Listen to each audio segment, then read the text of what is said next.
King Solomon asked for God's most powerful gift. God loved Solomon. Have you ever thought about what it would be like to be a king? A good king has to lead all the people and show them what to do. He has to tell them when to go to war and when to be peaceful. He has to protect them and make sure they have food.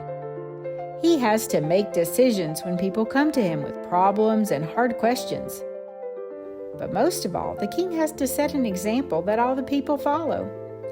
If the king disobeys God, the people will probably disobey too.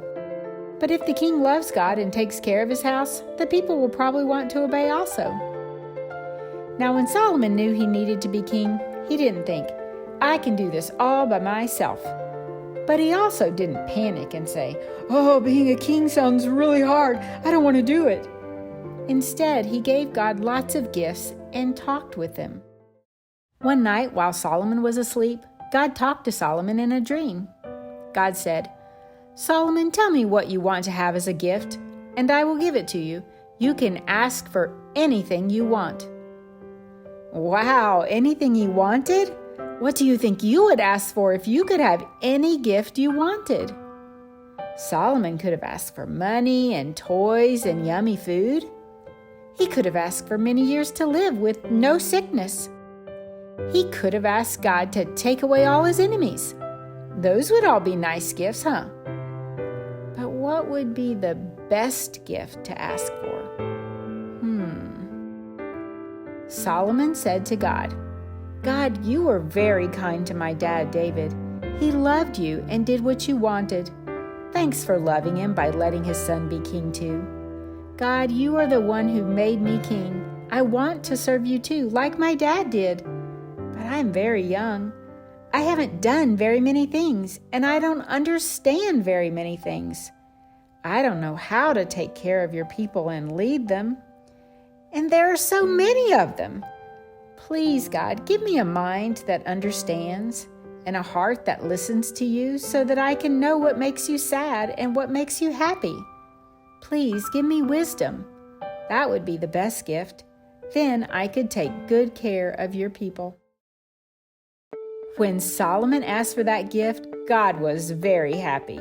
He said, "Yes, Solomon, I'm so glad you asked for that.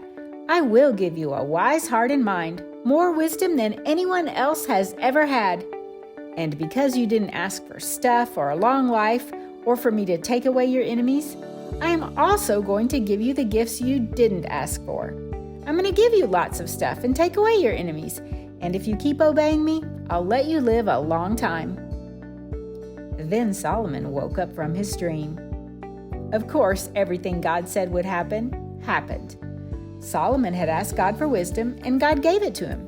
God allowed Solomon to solve difficult problems and judge the people wisely and justly. God also taught Solomon all about all kinds of wonders and workings of the world. He knew and talked about plant life, from the greatest of trees to the little plants that grew out of the walls. He also talked about animals and birds, reptiles and fish. Solomon knew all about them. Kings from all over the world sent people to listen to Solomon's wisdom. People from many nations and cultures came to hear Solomon's wisdom and knowledge. Some of the things we know today about animals and plants and life probably came from the very things God taught Solomon. Cool, huh? Solomon was known in faraway lands for the splendor and awesomeness and wisdom of his rule and kingdom. During his rule, Solomon's wisdom was as endless as the sand on the seashore, and God's family was as numerous as the sand on the seashore. The people of God's nation were happy. They lived in safety, and everyone lived under their own vine and their own fig tree. Peace and comfort and joy at last.